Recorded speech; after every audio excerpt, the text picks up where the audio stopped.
Buenas tardes, Rocío. Se inicia la conferencia de prensa. Es el primer ministro César Villanueva quien da cuenta de lo acordado en la sesión del Consejo de Ministros que se ha desarrollado este día. Escuchemos lo que señala el primer ministro. Es un tema que no podemos dejar de mirarlo con la preocupación respectiva y también partes de evaluar un poco el tema económico, que siempre será un eje fundamental, y dentro de ellos también hemos revisado una estrategia de comunicación para poder comunicar adecuadamente los avances que vamos teniendo como gobierno, y me refiero a la comunicación que la gente nuestra pueda saber qué estamos haciendo como gobierno y cómo lo estamos haciendo. Así que es un tema importante, sin duda. Hemos revisado también la política de alquileres locales del sector público en general, porque obviamente los hechos que pasaron con la OCE y con otros locales públicos nos lleva a la necesidad de tener que ver eso integralmente y no estar enterándonos uno por uno de estos locales.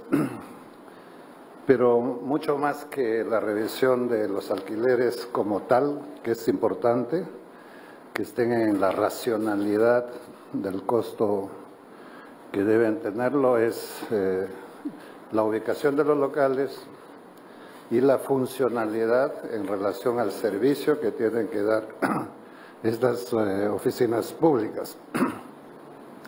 También hemos hecho una revisión, como lo estamos haciendo con todos los ministerios, de los presupuestos y de poder mapear en cada uno de los sectores los gastos que en realidad son gastos que se pueden dejar de lado en un momento como este que necesitamos austeridad, y también cómo tener un gobierno con una administración pública más ágil, más eficiente, y que obviamente podamos cumplir las funciones.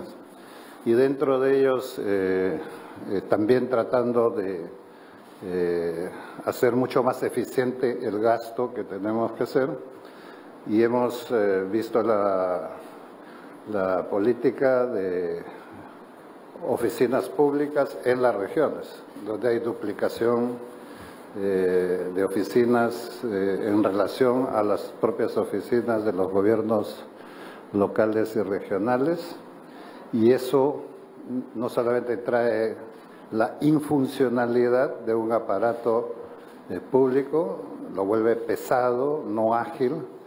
Para ponerles un solo ejemplo, por ejemplo, en los gobiernos o en las regiones existe la oficina sectorial regional de vivienda, como lo hay en todos los sectores. No estoy tomando solamente de vivienda como un ejemplo, que se repite en las otras, pero los gobiernos regionales también tienen su dirección regional de vivienda, y los dos hacen lo mismo.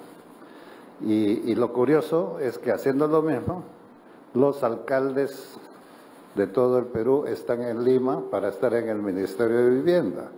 Entonces, ese es un altísimo costo para el país, porque finalmente los recursos estén donde estén, en el gobierno local, en el gobierno regional o acá a nivel central, son dineros públicos y tenemos que usarlo de la mejor manera.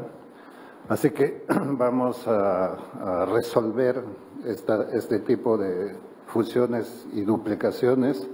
Vamos a tener un gobierno en los 3 niveles con mayor agilidad de comunicación, y obviamente vamos a gastar menos, ¿no?, frente a esto.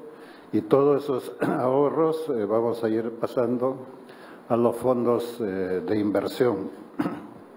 Entonces, son medidas concretas que estamos buscando para hacer una suerte de una administración pública menos burocrática, más ágil y que responda rápidamente a las necesidades de un buen servicio a nivel nacional.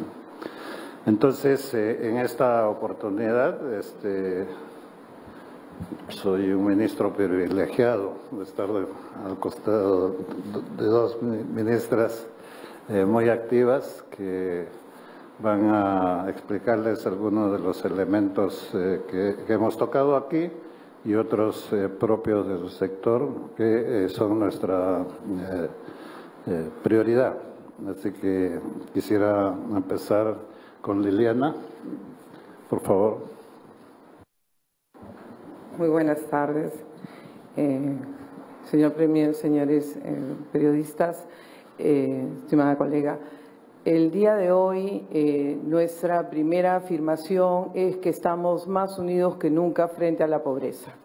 La pobreza ha crecido un punto, estamos con esta noticia y estamos más unidos que nunca como Ejecutivo y con todo el espacio intergubernamental, con los gobiernos regionales, con los gobiernos locales y con los agentes comunitarios que trabajan en la acción social, en la articulación productiva.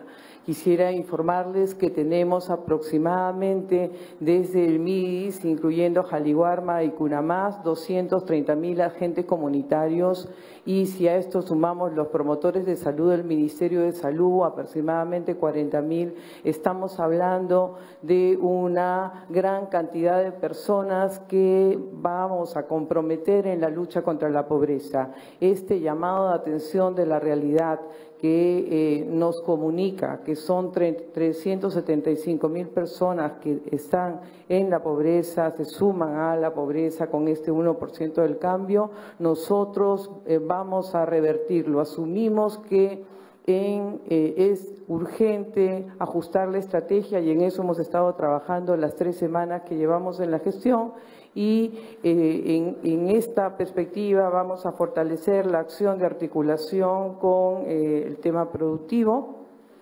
el énfasis en la acción multisectorial para el fortalecimiento del desarrollo de infraestructura para el comercio y la seguridad de las personas y el fortalecimiento de la articulación intrasectorial, multisectorial y a nivel local en la gestión misma, en la gestión territorial con la participación ciudadana.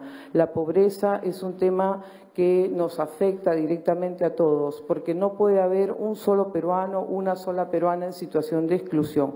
Este es un tema sustantivo que en la reflexión sobre la situación macroeconómica, en la reflexión sobre toda la articulación del Ejecutivo, la simplificación administrativa, los ahorros que vamos a hacer, el eje está en este rostro humano del gobierno que lidera el presidente ingeniero Vizcarra y que a través del CIAS, de la Comisión Interministerial de Asuntos Sociales, que ustedes pudieron ver instalada la semana pasada, vamos a articular, vamos a poner el acelerador porque la pobreza no puede convivir con el crecimiento. Necesitamos que todos los ciudadanos tengan la buena noticia que tienen un Ejecutivo comprometido en la lucha contra la pobreza y por el desarrollo integral. Muchas gracias, ministra. Ministra Ana María. Muy buenas tardes, Premier, ministra, periodistas. En primer lugar, quiero empezar señalando el rechazo, el repudio, la condena a cualquier hecho de violencia contra la mujer, como en el caso de Evi, y manifestando nuestra solidaridad total a ella, a su familia. Quiero señalar que este gobierno tiene un compromiso decidido en la lucha contra la violencia familiar, la violencia hacia la mujer, y en ese sentido es una prioridad el trabajo preventivo. Nosotros creemos que la única manera de disminuir los índices de violencia y erradicarlos es trabajar en la prevención. Y esto supone un trabajo articulado no solamente entre los sectores del gobierno, del Ejecutivo, sino entre todas las instituciones públicas y privadas y, cómo no, también los medios de comunicación. El cambio de los patrones culturales que finalmente toleran y legitiman esta violencia que sufre la mujer tiene que ver con un trabajo articulado de todas y todas, y también desde los diversos poderes del Estado los mensajes que estemos enviando. Y en este sentido yo quiero señalar que el trabajo con el Poder Judicial, con el Ministerio Público, es también un brazo importante de este trabajo de prevención y vamos a fortalecerlo, así como el trabajo con el sector educación, iniciando campañas en colegios, trabajando con los padres de familia, los alumnos y alumnas, los docentes y las docentes, justamente en la escuela como espacio de socialización para poder crear las condiciones que a futuro eviten que estos hechos de violencia vuelvan a suceder. Respecto al caso de Avi, quiero decir que hemos intervenido desde el primer momento en la atención desde el sector salud a la víctima, pero también desde el Ministerio de Mujer y Poblaciones Vulnerables, acompañando a la familia, a las víctimas en lo que es la asesoría psicológica, sobre todo en estos momentos tan difíciles, el apoyo legal. Ya estamos apersonados en lo que es el Juzgado de San Borja para poder seguir este proceso y hemos coordinado también con el Ministerio del Interior para la captura inmediata del agresor. Muchas gracias, ministra. Ahora sí estamos a disposición de ustedes. A continuación, iniciamos la ronda de preguntas. Canal N, Lourdes Paucar. Buenas tardes, ministro. Por acá. Perdón, ministro, ¿qué tal? Buenas tardes, Lourdes Paucar de Canal N. Usted está hablando, o en todo caso, ha hecho como el caballo de batalla de su gestión la reducción de los gastos corrientes. Está señalando que acaba de decir que se van a dedicar a fondos de inversión. ¿Y cómo se explica entonces que haya varias entidades del Estado, entre ellas la OCE, por ejemplo, que están planeando gastar más de 20 millones de soles solo en cuestión de alquileres? ¿Cómo va a quedar este tema? ¿Van a prohibir justamente estos gastos exorbitantes? Hemos también, otra pregunta que quería hacer era, una segunda pregunta, se está rumoreando, o en todo caso hay versiones que apuntan, mejor dicho, a que Javier Atkins, el actual viceministro de Pesca, quien asumió el cargo tras Héctor Soldi, podría ser ascendido a nuevo ministro de la Producción. Quería saber en todo caso si es que él efectivamente va a ocupar el lugar que tenía Daniel Córdoba, si han tomado una decisión, o en todo caso, ¿cuándo la tomarán? Porque todavía las conversaciones con los pescadores continúan. Y finalmente, ¿el Perú va a firmar la Convención del Mar? ¿Hay alguna decisión al respecto? Porque es uno de los pedidos de los pescadores, que no se firme este tratado internacional. Es la conferencia de prensa tras la reunión del Consejo de Ministros. Con respecto a los gastos exorbitantes, como lo ha señalado, de los locales públicos, señalé que nosotros estamos haciendo una revisión completa de la situación. ¿Perdón? No, estamos haciendo la revisión y vamos a hacer los correctivos que sean necesarios y donde sean necesarios. De eso no tengan la menor duda, porque efectivamente nosotros hemos recibido un aparato con este tipo de acciones, ¿no? Pero que además de los altos costos en el tema de los alquileres, lo que más nos ha preocupado es que había una suerte de fraccionamiento de programas de un mismo ministerio en sitios diferentes, poco articulados entre sí, lo cual explica el por qué no tenemos un aparato que reacciona para dar los mejores servicios. Entonces, donde hay oportunidad de resolver esto rápidamente, lo estamos haciendo y lo vamos a seguir haciendo, pero no queremos parchar problemas. Aprovechando un problema, lo que queremos es más bien tener una política clara, definida, para que estas cosas no se vuelvan a repetir a futuro. Y cualquier institución del Estado que pueda necesitar oficinas, alquilarlas o va a tener una política bien definida sobre los costos que permite pagar al Estado sobre esto y evitar cualquier tipo de negociación que algún tipo de beneficios personales o sospechas de manejos inadecuados. Entonces, eso es un tema. En relación a la segunda pregunta, si...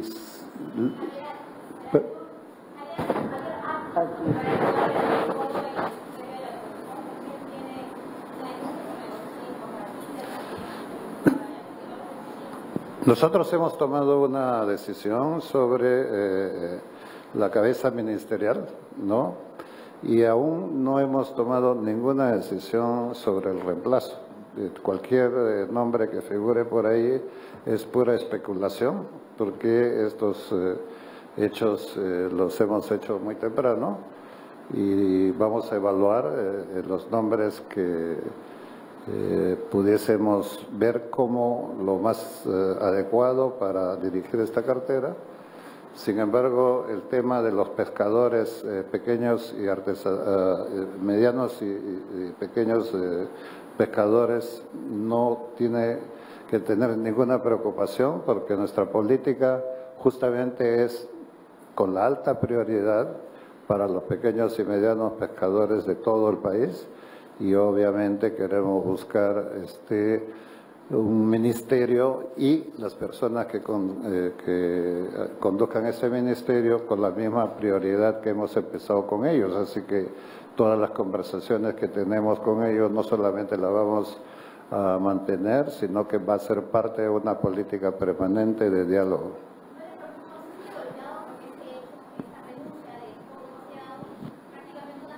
Es la conferencia de prensa del primer ministro. Ha quedado una semana PCM, atendiendo las consultas de los diferentes representantes de los medios de comunicación. Está acompañado de la ministra Ana María Mendieta y de la ministra Liliana. O sea, si nosotros tuviésemos temor a hacer cambios en el momento que tenemos que hacer cambios, no estaríamos con las políticas y las decisiones claras. Cuando vemos que hay la necesidad de hacer un cambio, lo hacemos. Más allá de los cálculos políticos que esto pueda traer. El único cálculo que nosotros podemos hacer es cómo no dejamos de hacer el servicio de atención a nuestra población. Entonces, podemos hacer los cambios cuando esto lo requiera y lo justifique, ¿no? Siguiente pregunta, Dean Cárdenas, TV Perú. Ministro, buenas tardes. Aquí, ministro, lo que se ha observado con respecto... Ministro, lo que se ha observado con respecto al ministro de la Producción, Daniel Córdoba, realmente refleja un aspecto muy complicado con respecto a que se tiene políticas para tratar estos conflictos, para poder evitarlos y que no haya problemas al interior del país, como ya se ha visto en otras oportunidades. Y la otra interrogante es para la ministra La Rosa. Se dice que el índice de pobreza no ha afectado las áreas rurales. ¿Qué cifras se manejan para poder, digamos, comprobar o corroborar lo que usted señala? Gracias. Nosotros tenemos una estrategia de conflictos y la vamos a aplicar de manera permanente. Una herramienta fundamental es el diálogo y es lo que en estos momentos estamos haciendo en todos los niveles. Pero el circunstancial problema que ha habido en esta relación pescadores, Ministerio de Producción, no es un indicador de que no tengamos una estrategia, sino es el cómo se ha manejado esa situación que a nosotros nos ha parecido no es lo más adecuado.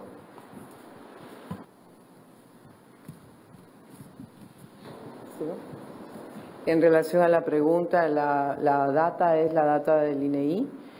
Lo que muestra es que la pobreza rural ha crecido en 0.6 y la pobreza urbana ha crecido en 1.2. Lo importante es que la pobreza extrema rural no ha crecido, no se ha visto afectada. tiene una reducción del 0,4% respecto al 2016. Es a eso que nos referimos con la data del INEI reportada el día de ayer. Gracias. Gisu Guerra, Willax TV. ¿Qué tal? Buenas tardes, ministro. ¿Cómo está? Me gustaría saber qué explicación le dio Daniel Córdoba al momento de presentar su renuncia tras los hechos que todos conocemos. Nos gustaría saber exactamente qué explicación le dio. Luego, ¿quién está a cargo del Ministerio de la Producción por el momento, hasta que ustedes elijan al sucesor? Luego, ¿cómo quedan los problemas de los pescadores artesanales que originó toda esta circunstancia? Sabemos que ellos tienen una alta demanda por infraestructura en desembarcaderos pesqueros artesanales. Y a la ministra La Rosa me gustaría saber su análisis sobre las cifras de pobreza monetaria del INEI en el caso de Cusco y Cajamarca. ¿Por qué Cusco, teniendo altos ingresos por el canon del gas de Camisea, es tan pobre? Y en el caso de Cajamarca, ¿por qué aparece también dentro de las regiones pobres? Que eso para muchos puede ser casi una novedad. No, bueno, usted nos explicará. Bueno, eso es todo, gracias. No es una novedad, el caso de Cajamarca en realidad se mantiene, hay una continuidad en la situación en el caso de Cajamarca. Y yo creo que es muy importante entender que la pobreza es resultado multidimensional. No solo tiene que ver con un tema de acceso al empleo inmediato y el acceso monetario, que es lo evidente, tiene que ver con todo el tema de confianza y credibilidad en la economía, tiene que ver con el turismo y las afectaciones del medio ambiente, tiene que ver con la llegada de los programas sociales sin duplicidad y en forma multisectorial y articulada a las zonas. Entonces son como los elementos explicativos de la pobreza. Ahora, el eje que yo invitaría a pensar es que hay un gran llamado de atención sobre pobreza urbana y allí el tema es cómo redireccionamos nuestras estrategias. Lima jala el promedio nacional y necesitamos mirar los bolsones de pobreza. Hacia allí estamos yendo ahora con la estrategia. Seguimos fortaleciendo nuestras iniciativas en relación a pobreza rural, con infraestructura, con una mirada más integral, no solo programas sociales, infraestructura, programas de desarrollo productivo, todo bien articulado como un ejecutivo eficiente, articulado a través del gobierno regional y con los gobiernos locales para gestión territorial.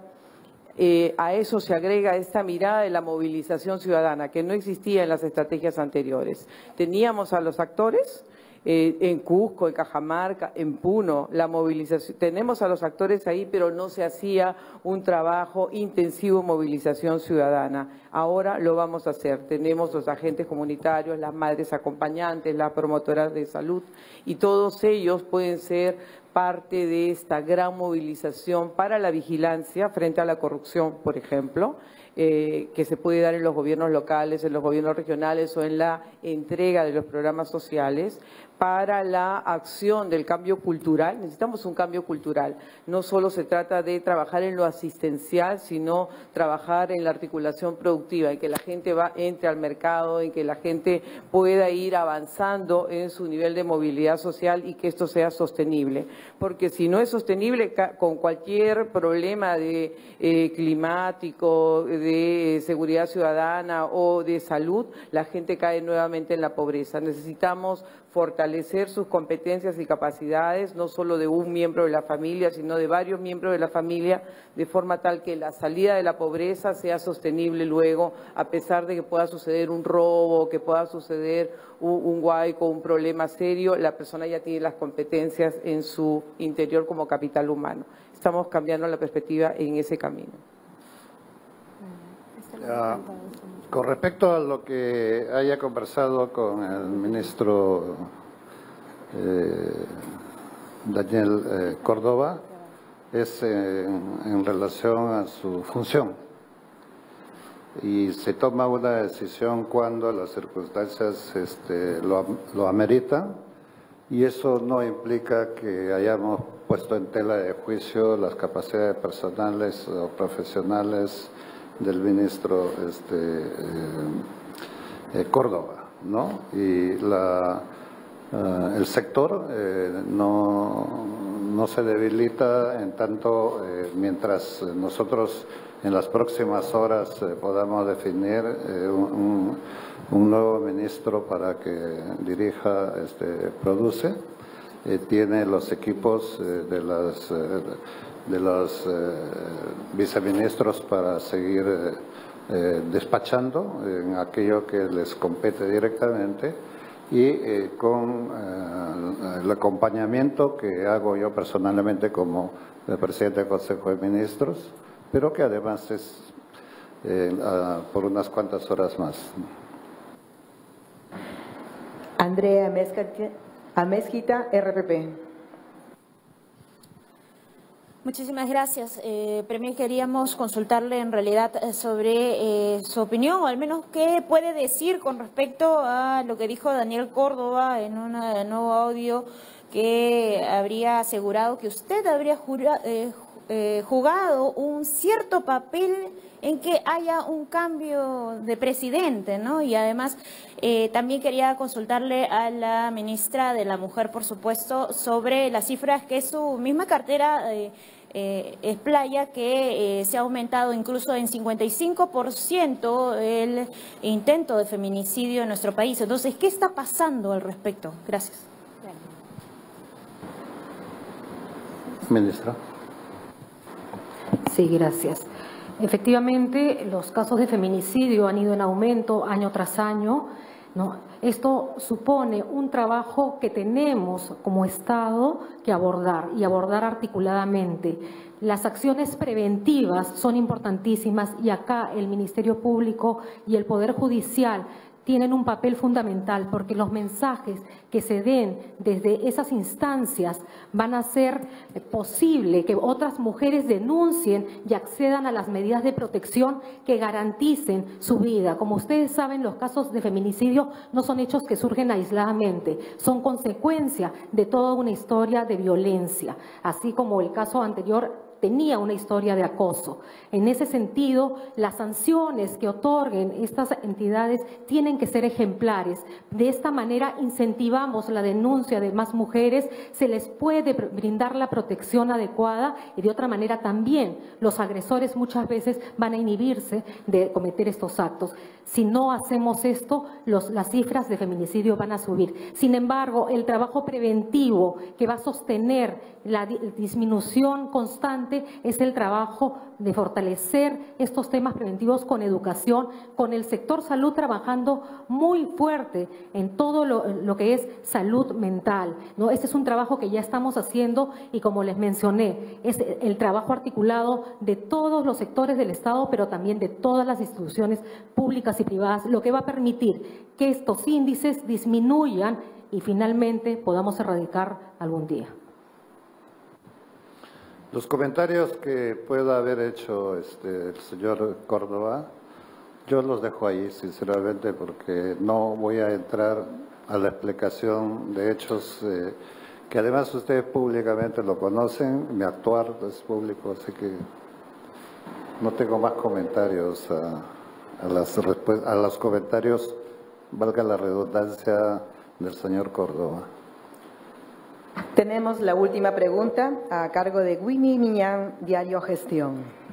Buenas tardes, ¿qué tal? Tenía algunas preguntas. Una es, ¿cuál es la posición del Ejecutivo respecto al proyecto Majes Iguas 2? Si respaldarían la adenda que elevaría a 8.000 soles el precio de la parcela y el costo del proyecto se podría elevar hasta 610 millones. Mi otra consulta era sobre, en el marco de la huelga que se está teniendo en el norte sobre los transportes de carga, si se planea desde el Ejecutivo revisar todos los contratos que involucren peajes, la construcción de peajes. Y finalmente, ¿por cuánto tiempo pedirían las facultades al Congreso? Porque si el plazo es más largo, el efecto se vería pues todavía hacia el próximo año. La primera pregunta es sobre Majes Sigua. Como ustedes saben, ese es un proyecto que viene muy atrás y un excelente proyecto que va a beneficiar bastante a la zona sur. Entonces eso está con un ejecutor que ha replanteado algunas cosas que efectivamente ha presentado una cifra a nuestro criterio bastante elevada. Se ha pedido inmediatamente la revisión de eso y de los 300 y pico de millones que solicitó, solamente es aceptable 100 más o menos, ¿no? Y con eso puede culminar bien esta obra y vamos a seguir con ese proyecto hasta su culminación. Hemos coordinado con las entidades técnicas, con la gobernadora de Arequipa, ¿no? Muy rápidamente, para que un proyecto de esa naturaleza no pare, porque ya se ha avanzado. Entonces queremos darle nosotros la más alta prioridad.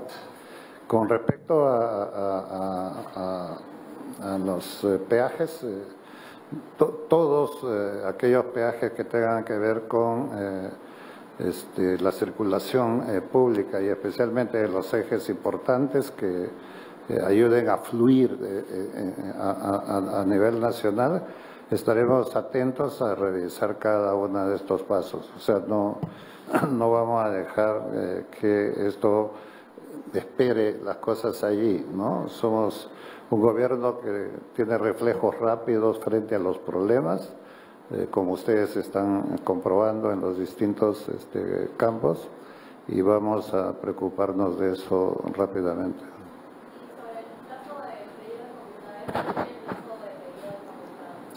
Estamos terminando de hacer una evaluación completa de las facultades que necesitamos para el tema económico, para el tema de los cambios que estamos generando en el diseño de la autoridad de reconstrucción, con cambios para hacerlo mucho más ágiles.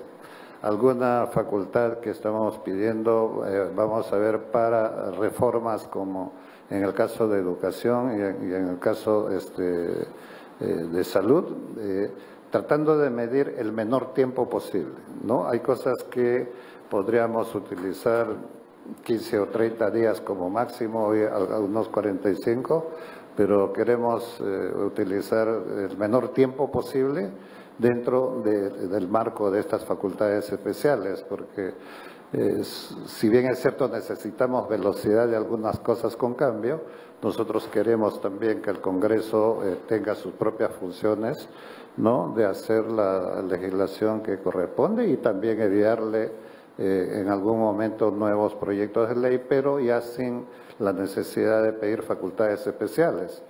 Esto porque queremos ser respetuosos del fuero que tiene cada uno. Nosotros como Ejecutivo, ahorita como Ejecutivo, para ejecutar rápido necesitamos algunos ajustes que necesitan estas facultades especiales, pero luego ya empezamos a marchar en concordancia con aquellas normas que pueden esperar un poquito más el debate que pueda tener en el Congreso. ¿Perdón? Bien, el primer ministro está señalando que efectivamente habrá solicitud de facultades especiales cuando el gabinete se presente ante el Congreso 2 de mayo y tendrá... Estamos estudiando porque tenemos avanzado en algunas cosas, en otras no. Estamos evaluando si hacemos un paquete de estas revisiones o solamente presentamos aquellos que ya hemos focalizado bien y que no trae tensiones, porque el tema de las exoneraciones ha sido hecho como una suerte ya de propiedad, ¿no?, de determinados sectores o regiones, y hay que demostrarle.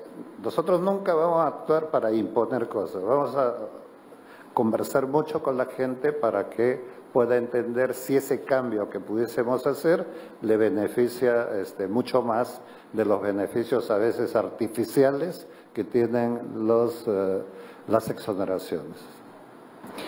Señores, la conferencia ha concluido. Muchas gracias por su asistencia. El primer ministro César Villanueva, acompañada de la ministra de la Mujer, Ana María Mendieta, y de la ministra de Inclusión Social, Liliana La Rosa. Luego de ello vamos a estudios centrales. Gracias, Dean. Hasta aquí esta transmisión oficial. Continúe con nuestra programación. Buenas tardes.